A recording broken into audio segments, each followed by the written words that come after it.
فریضہ تقدیر کی ادائیگی یعنی اللہ کی کبریائی کا اعلان اپنے چند روزہ اقتدار پر پھول کر اپنی حقیقت کو بھول جانے والے انسان کے لیے ہر دور میں ناقابل برداشت رہا ہے۔ جرم حق گوئی کی سزا ہمیشہ دار و رسن اور زہر کے پیالوں کی شکل میں دی گئی ہے۔ علم برداران حق کو نیچا دکھانے کے لیے خداوندان باطلہ نے ہر حربہ آزمایا ہے اور کوئی ایسا حق کندہ باقی نہیں رکھا جو حق و باطل کو پامال کرنے کے لیے باطل پرستوں نے استعمال نہ کیا ہو۔ جھوٹ، تہمت، افتراء سے لے کر تاموں، پھپتیوں اور تالیاں پیٹنے تک، ظلم و ستم کے پہاڑ توڑنے سے لے کر معاشی اور معاشرتی بائیکاٹ تک، پھانسی کے تختوں سے لے کر عوام میں ذلیل و رسوا کرنے تک، وہ کون سا حربہ ہے جسے داعیان حق کے لیے نہ آزمایا گیا ہو؟ لیکن مخلص مومن، سچے مسلم اور حقیقی پیروان حق ہی وہ لوگ ہیں جو اپنا مال و جان تج کر اور کفن بردوش ہو کر اسلام کی راہ میں سرفروشی کا ثبوت دیں، جو حق و باطل کی کشمکش میں پہلے سے ہی اختیار نہ کریں، جو اقامت دین اور مدافعت دین کی کٹھنائیوں سے جی نہ چرائیں، ان کے عقائد راسخ، ان کا کردار اسلامی، ان کے اخلاق پختہ اور ان کا نسب العین رضائے الہی کا حصول ہو۔ یقیناً کامیابی کا چہرہ ایسے ہی دل جدہ رکھنے والے لوگوں کے سر بند ہوگا۔ سورہ حامیم کی آیات میں اللہ تعالیٰ نے یہی فرمایا ہے۔ آئیے محترم خرم مراد صاحب کا انہی آیات کی روشنی میں درس قرآن سنتے ہیں۔ اعوذ باللہ من الشیطان الرجیم، بسم اللہ الرحمن الرحیم۔ ان الذین قالوا ربنا اللہ ثم استقاموا تتنزل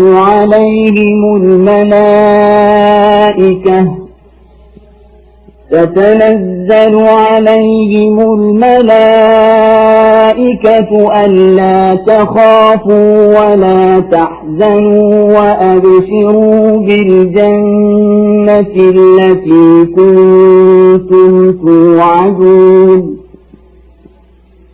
نحن أولياؤكم في الحياة الدنيا وفي الآخرة ولكم فيها ما تشتهي أنفسكم ولكم فيها ما تدعون نزلا من غفور رحيم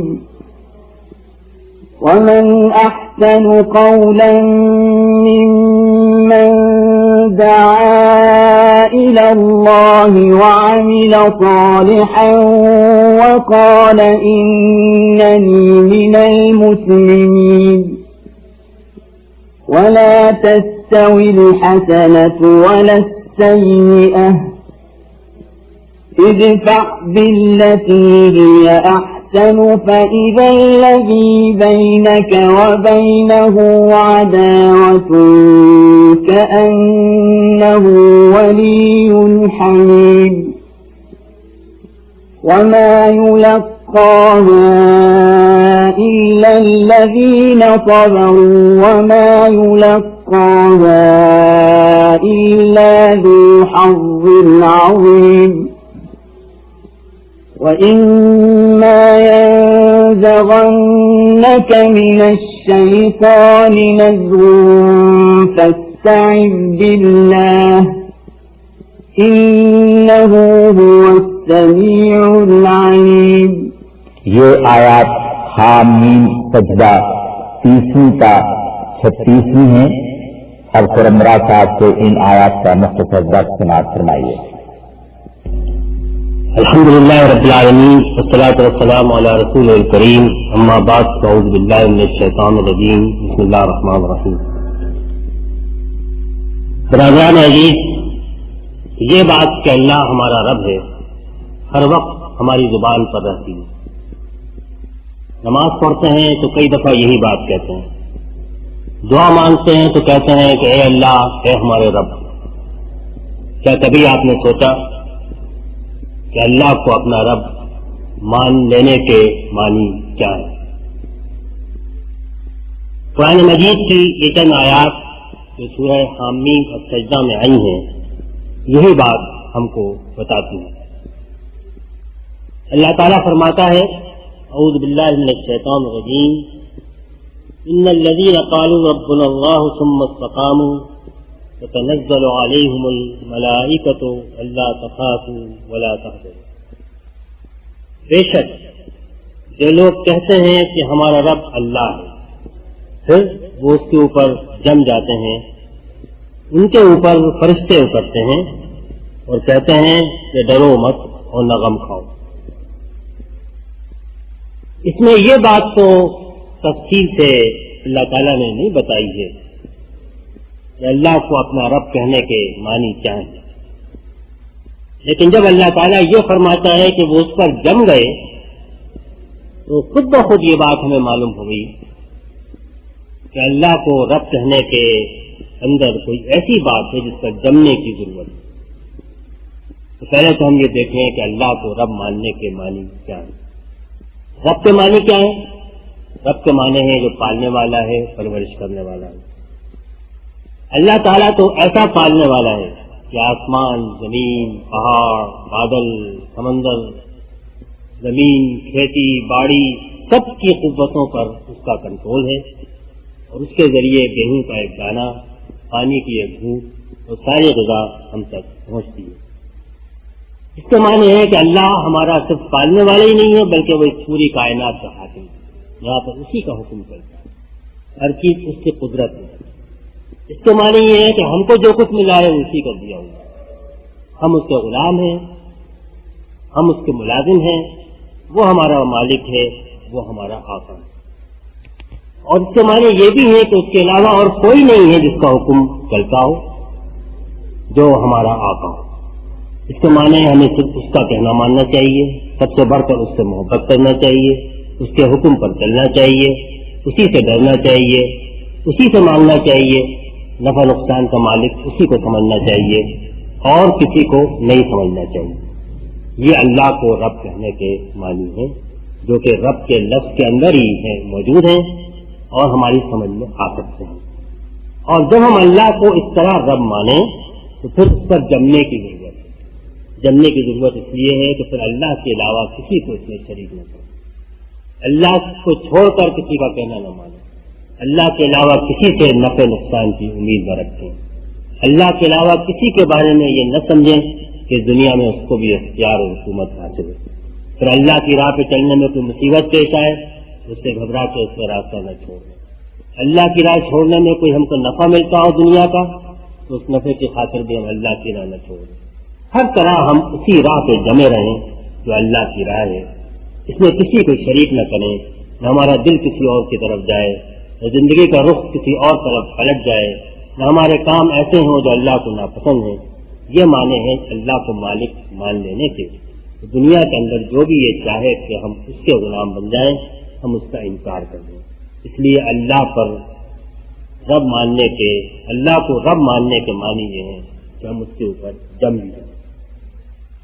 جب ہم نے اللہ کو اپنا رب مان لیا اور اس کے اوپر جم گئے تو اللہ تعالیٰ فرماتا ہے کہ اس کے لیے تو بڑی بشارت ہے، ایسے لوگوں پر فرشتے اترتے ہیں۔ فرشتوں کے کرنے کا معنی یہ ہے کہ فرشتے دنیا میں بھی ہمارے حال کے شامل رہتے ہیں، موت کے وقت بھی وہ ہمارے سامنے آتے ہیں، آخرت میں بھی وہ ہمیں ملتے ہیں، ہر جگہ وہ ہمارے پاس آتے ہیں اور کیا کہتے ہیں؟ کہتے ہیں کہ ڈرو مت اور غم نہ کھاؤ۔ ڈرو مت اور غم نہ کھاؤ، اس کا معنی یہ ہے کہ اللہ کی راہ پہ چلنے میں کسی چیز کا خطرہ اور خوف تم کو نہیں ہونا چاہیے اور کسی چیز کے چھوٹنے کا غم نہیں ہونا چاہیے۔ اسی سے استقامت پیدا ہوتی ہے، اور جتنی استقامت پیدا ہوتی جاتی ہے اتنا ہی خوف اور غم کم ہوتا جاتا ہے۔ ایک طرف ڈر اور خوف نکلتا جاتا ہے جب ہم نے اللہ کو رب مان لیا، اس پر جم گئے، اور جتنا خوف اور ڈر نکلتا جاتا ہے اتنا اللہ کی راہ پر چلنا آسان ہوتا جاتا ہے۔ پھر یہی دو خوشخبریاں، یہی دو باتیں فرشتے نہیں کہتے، وہ ایک اور بات بھی کہتے ہیں، وہ جنت کی خوشخبری سناتے ہیں، اور وہ کہتے ہیں کہ ابشروا بالجنۃ التی کنتم توعدون، تم اس جنت کی خوشخبری سن لو جس کا تم سے وعدہ کیا۔ اللہ کو رب مان کر اس کی راہ پہ چلنے کا نتیجہ تو جنت ہے، اور جو آدمی اس راہ پہ چلے، ہم اور آپ چلیں، تو ہمارے لیے جنت کی بشارت خوشخبری یہیں پر موجود ہے۔ اور یہ اللہ کا وعدہ ہے جو پورا ہو کر رہے گا. پھر فرشتے یہ بھی کہتے ہیں کہ ہم ہر جگہ تمہارا ساتھ دیں گے. فرشتے تو اللہ کے خود ہوتے ہیں, اس کے غیبی کارکن ہیں. ان کا ساتھ ہونے کا مطلب یہ ہے کہ اللہ ہمارا ولی ہے, اللہ ہمارا مددگار ہے, اللہ ہمارے ساتھ ہے. اللہ کو رب مان کر اگر ہم اس کی راہ پر چلیں گے تو ہر جگہ اللہ ہمارے ساتھ ہوگا. دنیا میں بھی ساتھ ہوگا, آخرت میں بھی ساتھ ہوگا, قبر کی منزل بھی آسان ہوگی, حشر کا معاملہ بھی آسان ہوگا, اس صراط سے بھی نکل جائیں گے تو جنت تک پہنچ جائیں گے. جنت کیسی ہوگی؟ فرماتا ہے وَلَكُمْ فِيهَا مَا تَشْتَهِي أَنفُسُكُمْ وَلَكُمْ فِيهَا مَا تَدَّعُونَ. یہ جنت ایسی ہوگی, اس کی بہت تعریف کریں تو بڑی لمبی چوڑی تعریف ہو سکتی ہے, لیکن مختصر تعریف یہ ہے کہ جو دل چاہے گا وہاں پر مل جائے گا, جو مانگیں گے وہ حاضر کر دیا جائے گا. اس سے زیادہ بڑی بات تو کوئی کہی نہیں جا سکتی. جو دل میں خواہش پیدا بھی ہوگی وہ پوری ہو جائے گی, جو زبان سے نکلے گا وہ حاضر کر دیا جائے گا. پھر وہ فرماتا ہے کہ نزلا من غفور الرحیم, یہ جو کچھ ملے گا وہ تو اللہ کی طرف سے ملے گا, لیکن جس کا میزبان رب کائنات ہو, جو بڑا بخشنے والا ہے, ساری غلطیاں معاف کر کے دے گا, بڑا رحم کرنے والا ہے, پھر آپ خود ہی سوچ لیں کہ اس کی کیا کیا نعمتیں ہیں جو اس کو ملنے والی ہیں. سب چیزیں اللہ نے اب بیان کر دی ہیں ان کے لیے کہ اللہ کو اپنا رب قرار دیں اور اس کے اوپر جم جائیں. اور آگے وہ فرماتا ہے کہ جب اللہ کو رب قرار دے دیا, اللہ ہی ہمارا مالک ہے, وہی آقا ہے, اس کے معنی ہے کہ ہم دوسروں کو بھی اس کی طرف بلائیں. سبھی تو اللہ کے بندے ہیں, اگر وہ اللہ کو اپنا آقا نہیں مان رہے تو یہ ہمارا فرض ہے کہ ہم ان کو بھی بلائیں کہ وہ اللہ کو اپنا آقا اور مالک بنائیں. اور یہی سب سے اچھا کام ہے جو اللہ کا بندہ کر سکتا ہے. چنانچہ اللہ تعالیٰ فرماتا ہے ومن احسن قولا ممن دعا الى اللہ وعمل صالحا وقال اننی من المسلمین. اس سے اچھی بات کس آدمی کی ہوگی جس نے اللہ کی طرف بلایا, خود نے عمل کیا اور اعلان کیا کہ میں اللہ کے ماننے والوں اور اس کی اطاعت کرنے والوں میں سے ہوں. یہ تین باتیں اللہ نے فرمائی ہیں کہ اللہ کو رب ماننے اور اس پر جم جانے کا نتیجہ ہے کہ آدمی دوسروں کو بھی بلائے, دعوت دے اللہ کی طرف, ان سے کہے کہ اللہ کو اپنا رب بناؤ, خود بھی وہ کام کرے جو اللہ کو پسند ہے, اور ساتھ ہی ساتھ کسی ڈر و خوف کے بدلے سب کے سامنے یہ کہے کہ میرا تعلق تو اللہ سے قائم ہو گیا اور میں اسی کی اطاعت کرنے والا ہوں. جب آپ اللہ کو اپنا رب مان کے اس پر جم جائیں گے تو جو لوگ کہ آپ کے اوپر خدائی کے دعوے دار ہیں وہ آپ کی مخالفت کریں گے. جب اللہ کی طرف بلائیں گے جس طرح مشکلات پیش آئیں گی لوگ مخالفت پر کھڑے ہو جائیں گے. تو فرمایا اس میں تمہارا طریقہ کیا ہونا چاہیے؟ ولا تستوی الحسنۃ ولا السیئۃ ادفع بالتي هي احسن فاذا الذي بينك وبينه عداوة كأنه ولي حميم. اس بات کو یاد رکھو کہ برائی بھلائی برابر نہیں ہوتی. اگر تمہارے مخالف دشمن تمہارے خلاف گالیاں دیتے ہیں, تمہیں برا بھلا کہتے ہیں, تمہیں مارتے ہیں, پیٹتے ہیں, کوئی بھی مظالم کرتے ہیں, تو برائی کا جواب بھلائی سے دو. اور اگر تم نے برائی کا جواب بھلائی سے دیا تو پھر تم دیکھو گے کہ جو تمہارے دشمن ہیں ان کا برتاؤ بھی تمہارے ساتھ دوستوں کی طرح ہو جائے گا. نہیں برابر ہوتی نیکی اور برائی, تو برائی کا جواب بھلائی سے دو, برائی کو بھلائی سے دفع کرو. تو تب تم دیکھو گے کہ تمہارے اور اس کے درمیان جس کے درمیان دشمنی ہے وہ اس طرح ہو جائے گا جس طرح وہ تمہارا جگری دوست ہے. لیکن یہ مقام آسان نہیں ہے. برائی کا جواب بھلائی سے دینا, کوئی گالی دے تو دعا دینا, کوئی کانٹے بچھائے تو پھول اس کو دینا, کوئی برا بھلا کہے تو پھر اس کو مسکرا کر دیکھنا, یہ کوئی معمولی کام نہیں ہے.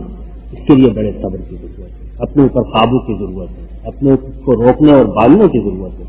چنانچہ اللہ تعالیٰ فرماتا ہے وما یلقاها الا الذین صبروا وما یلقاها الا ذو حظ عظیم.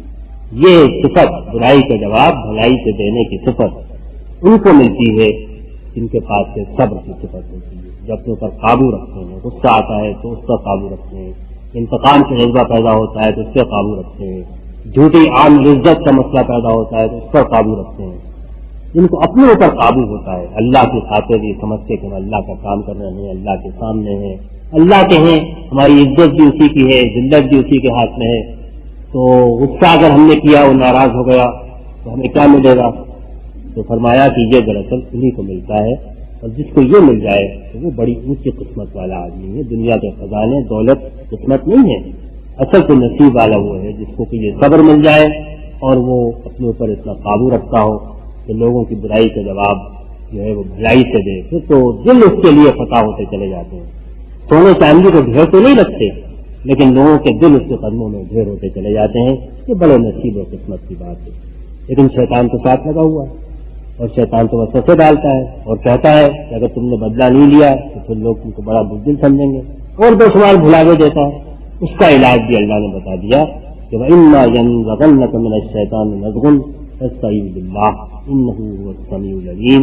اور اگر ایسا ہو کہ شیطان تمہیں اپنے دھوکے میں مبتلا کر دے، تمہیں جھوٹ میں ڈال دے، اس کا پھندا تمہارے ضد پڑ جائے تو اللہ کی پناہ لے لو، اللہ سے پناہ مانگو، اس لیے کہ اللہ سننے والا اور جاننے والا.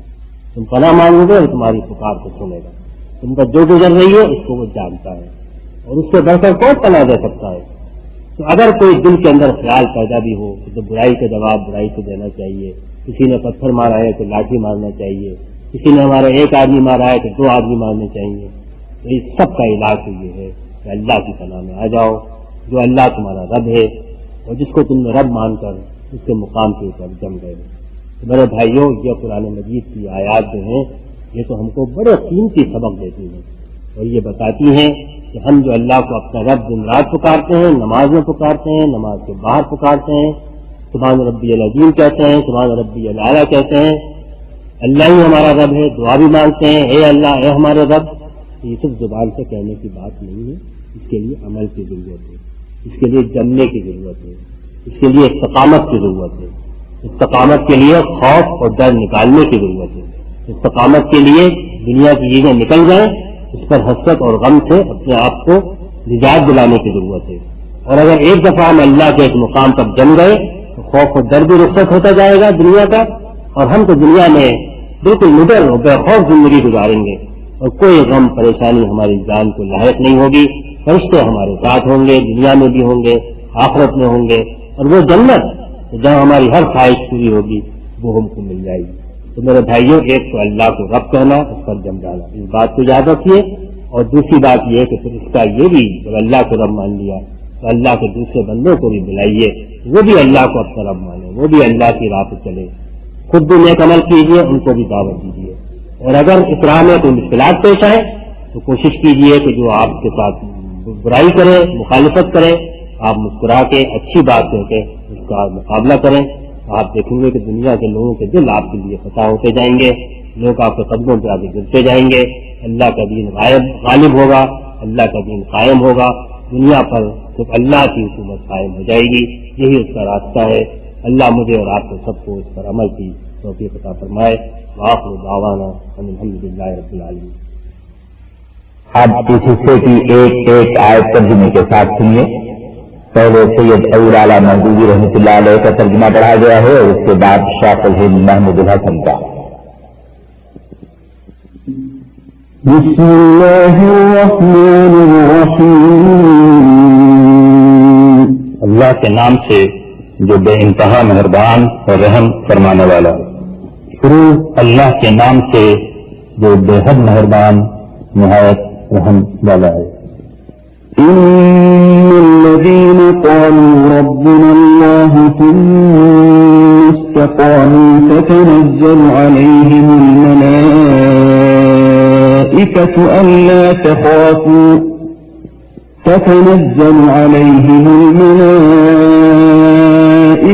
ألا تخافوا ولا تحزنوا وأبشروا بالجنة التي كنتم توعدون.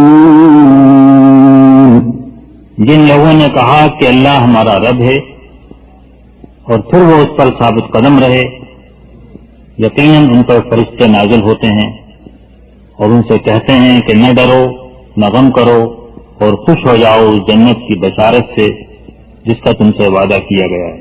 تحقیق جنہوں نے کہا رب ہمارا اللہ ہے پھر اسی پر قائم رہے، ان پر اترتے ہیں فرشتے کہ تم مت ڈرو اور نہ غم کھاؤ اور خوشخبری سنو اس بحث کی جس کا تم سے وعدہ کیا تھا. نحن أولياؤكم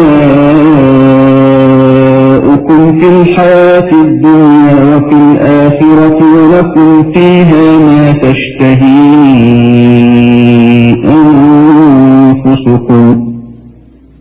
لكم فيها ما تشتهي أنفسكم ولكم فيها ما تدعون. ہم اس دنیا کی زندگی میں بھی تمہارے ساتھی ہیں اور آخرت میں بھی.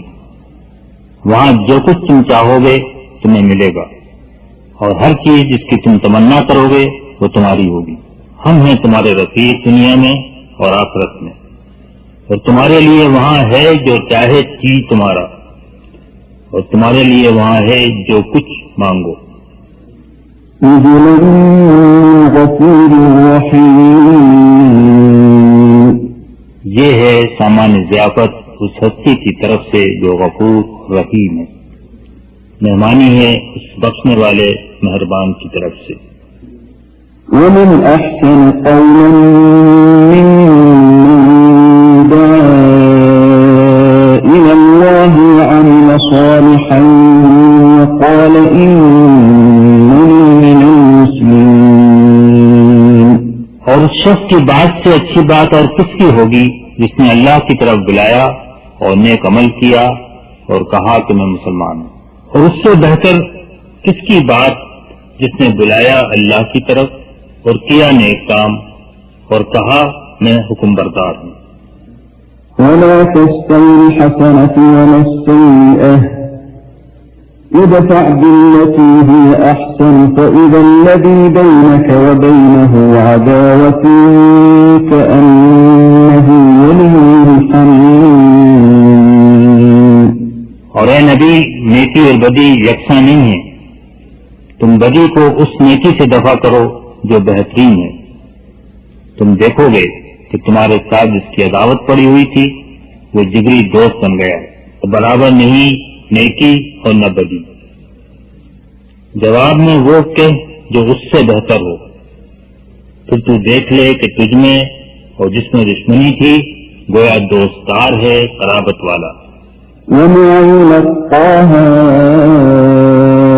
إلا الذين صبروا وما يلقاها إلا ذو حظ عظيم.